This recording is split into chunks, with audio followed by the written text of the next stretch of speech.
Salut, Becciotti, j'espère que vous allez bien. Choisir une carte graphique aujourd'hui, c'est franchement déprimant. D'un côté, on a Nvidia qui vend du rêve très cher, de l'autre AMD qui recycle du réchauffé, mais au moins ils ont la décence de baisser les prix. Mais pas besoin de sombrer dans la déprime, je suis là pour vous guider vers le bon choix et sans vous ruiner.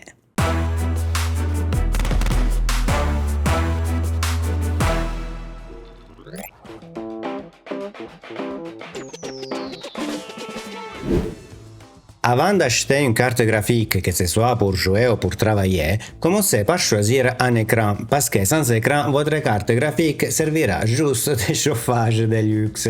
Et plus précisément, vous devez choisir une définition qui vous permettra de profiter pleinement de votre nouvelle carte graphique. Donc d'abord allez voir ma vidéo sur comment choisir un écran, bien évidemment si vous en avez pas un, puis revenez ici. L'objectif de cette vidéo, c'est simple, vous faire économiser un max d'argent parce que je vous vois trop souvent acheter des cartes graphiques surpuissantes par rapport à vos besoins. Je ne rigole pas, j'ai vu des gens acheter une RTX 5090 pour jouer en mode compétitif en 4K à Fortnite. Et le pire, graphisme max et ray tracing activé. Et après ils se plaignent d'avoir du lag, du stuttering ou des chutes de FPS. Bah c'est normal mon pote, t'as claqué 2600 balles dans une carte graphique mais t'as oublié d'investir dans un cerveau. C'est triste mais c'est la vie, on peut pas tout avoir. Bien sûr, j'exagère, mais c'est un exemple parfait de comment jeter son argent par la fenêtre. Dans un jeu compétitif en ligne, le plus important ce n'est pas le graphisme, mais c'est d'avoir un framerate le plus élevé possible et au moins égal au taux de rafraîchissement de son écran. Pas juste pour éviter de se faire éclater par n'importe qui, mais surtout pour rester compétitif et profiter d'une image vraiment fluide. Donc, revenons au sujet de la vidéo. J'ai sélectionné pour les trois définitions principales 1080p, 1440p et 4K des cartes capables de faire tourner les jeux plus gourmands comme Cyberpunk ou Alan Wake 2 à 60 fps. Vous direz pourquoi 60 fps? Parce que selon moi c'est le minimum nécessaire pour obtenir un gameplay fluide. Et à ce moment-là, je dois sûrement répondre à deux questions. Mais Pika, Cyberpunk, c'est plus le jeu le plus gourmand. Et pourquoi viser 60 fps quand la frame generation permet d'obtenir 4 fois plus de fps? Bon, pour la première question, vous avez partiellement raison. Aujourd'hui, c'est Black Myth Wukong qui prend le trône du jeu le plus exigeant. Tellement exigeant qu'une RTX 5090 a du mal à le faire tourner à 60 fps. Mais je ne peux pas utiliser ce jeu comme référence parce qu'il était conçu avec l'idée en tête de devoir utiliser les technos de mise à l'échelle, DLSS, FSR, etc.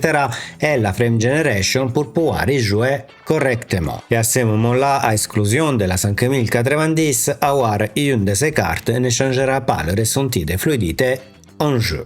C'est pour ça que Cyberpunk reste une référence plus honnête, plus standard par rapport à des jeux conçus juste pour vous faire dépenser plus d'argent que nécessaire. Et ça me permet de répondre aussi à la deuxième question. Non, la frame gen n'est pas une excuse pour prendre une carte inadaptée à votre définition. Si vous n'avez pas 60 fps de base et que vous activez la frame gen, c'est que vous obtenez des artefacts visuels, une fausse impression de fluidité et une expérience de jeu pas terrible qui s'aggrave au fur et à mesure qu'on augmente le nombre de fausses images générées. Donc ouais, appelez-moi old school, mais pour moi 60 fps réels c'est le strict minimum.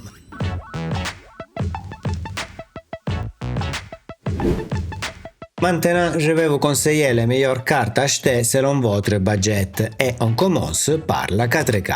Ici, c'est simple, la meilleure carte en termes de rapport prix-performance, c'est clairement la 9070 XT de AMD. En rasterisation pure, elle est au même niveau que la RTX 5070 Ti de Nvidia, mais elle coûte en moyenne 130 € moins cher. Elle serait parfaite s'il n'y avait pas un souci. En ray tracing, AMD reste en retard et en fait elle est environ 15% moins performante que la 5070 Ti.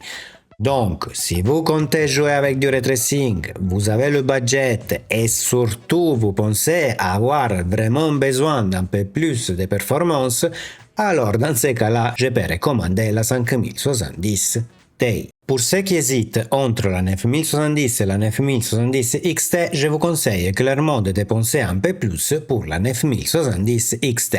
Avec la 9070, vous perdez environ 20% de performance rasterisation et presque 30% en ray tracing. Ça ne vaut vraiment pas le coup. Cela dit, si votre budget est serré, la 9070 reste la limite basse que je peux vous conseiller pour la 4K.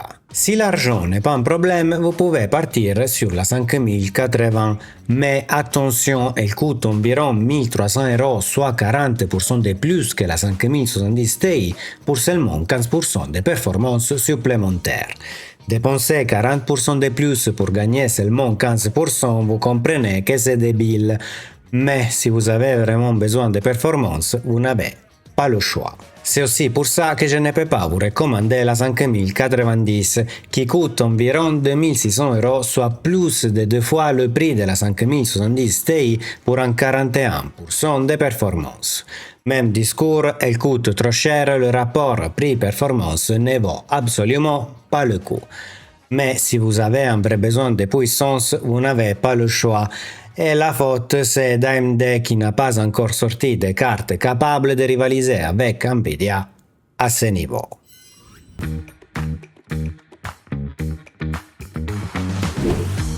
Passons maintenant à la 1440p. Et juste avant de continuer, un petit rappel. Pensez à liker la vidéo et à vous abonner car c'est la façon plus simple pour soutenir la chaîne. Bon, ici les choses se compliquent un peu parce que quasiment toutes les cartes graphiques récentes sont capables d'atteindre 60 fps dans les jeux AAA. Et oui, on a tellement de cartes pour la 1440p que le seul moyen pour faire le tri c'est calculer le rapport prix-performance.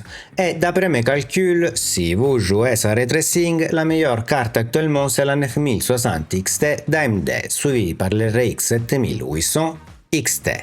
Par contre, si vous pensez jouer avec le ray tracing activé, alors oubliez direct la 7800 XT et achetez sans doute la 5060 Ti de Nvidia. Mais attention, la version avec 16 Go, ne vous plantez pas là-dessus. En 2025, pour moi 12 Go c'est le strict minimum et même ça commence à être limite. J'ai d'ailleurs réalisé une vidéo dédiée sur le sujet, donc si vous avez un doute, allez la checker.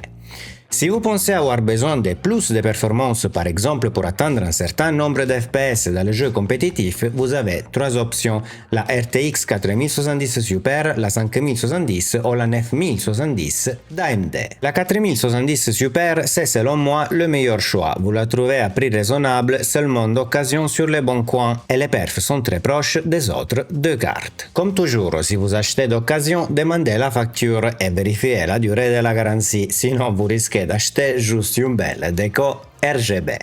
Ensuite, entre la 9070 et la 5070, je vous recommande la 9070, simplement parce que la 16 Go de VRAM, ce qui est clairement plus future-proof que les 12 de la 5070, qui, comme vous pouvez bien voir, galère dans des jeux avec du path tracing activé, comme Indiana Jones, qui demande particulièrement beaucoup de VRAM.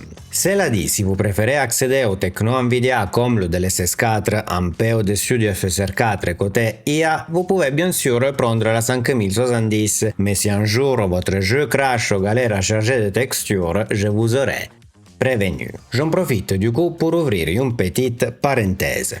Oui, le DLSS 4 est techniquement supérieur au FSR 4, mais la différence, comme vous pouvez bien voir dans cet exemple, n'est plus aussi énorme qu'elle l'était entre DLSS 3 et FSR 2. Et surtout, méfiez-vous du marketing Nvidia quand il vous balance des slogans du style jusqu'à 4 fois plus de performance. Car c'est vrai, mais c'est aussi vrai d'avoir 4 fois plus d'artefacts visuels. Résultat, on a 120 FPS, mais le jeu ressemble à une toile impressionniste. Donc non, le simple fait d'avoir du DLSS 4 n'est clairement pas une excuse valable pour dépenser plus d'argent dans une carte Nvidia.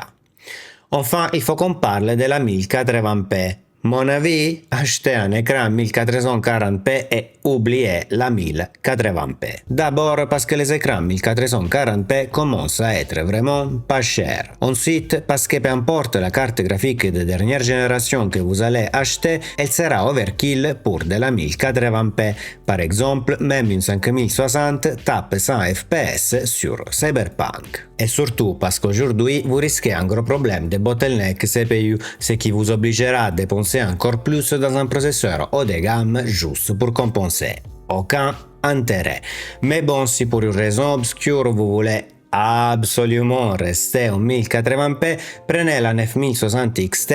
Si c'est trop cher, regardez du côté de l'arc B580 d'Intel, B570 ou d'un 4060 Ti 16 Go d'occasion si vous tenez vraiment à acheter Nvidia.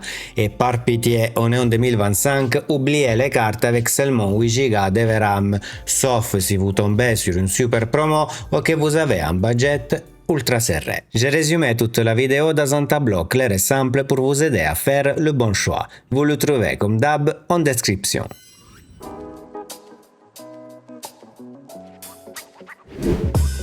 Avant de terminer, je vais répondre à quelques questions que vous pourriez poser, en sachant que j'ai déjà répondu à pas mal de questions dans ma vidéo sur les 10 choses à savoir sur les cartes graphiques. Pika, t'as pas parlé de la console, les cartes Nvidia consomment moins que les cartes AMD. C'est vrai, mais la console n'est pas un problème. J'ai dédié une vidéo à ce sujet, donc regardez cette vidéo pour en savoir plus. Pika, tu fais moins de vidéos parce que tu es en train de concevoir une carte graphique. Je ne sais pas quand vous avez entendu ça, mais c'est évidemment vrai, c'est effectivement une GPU. G pour graphique, P pour Pika et U pour unit. Pika, si je veux une carte pour travailler, est-ce que je dois prioriser la VRAM?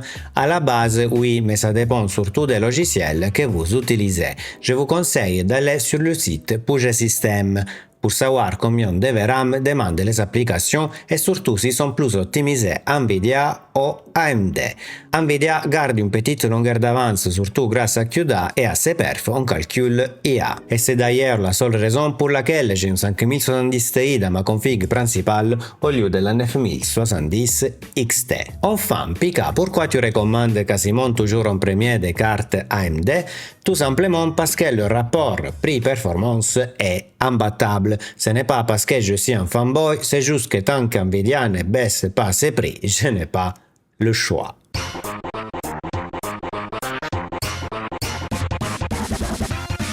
Avez-vous toujours besoin d'aide pour acheter votre nouvelle carte graphique?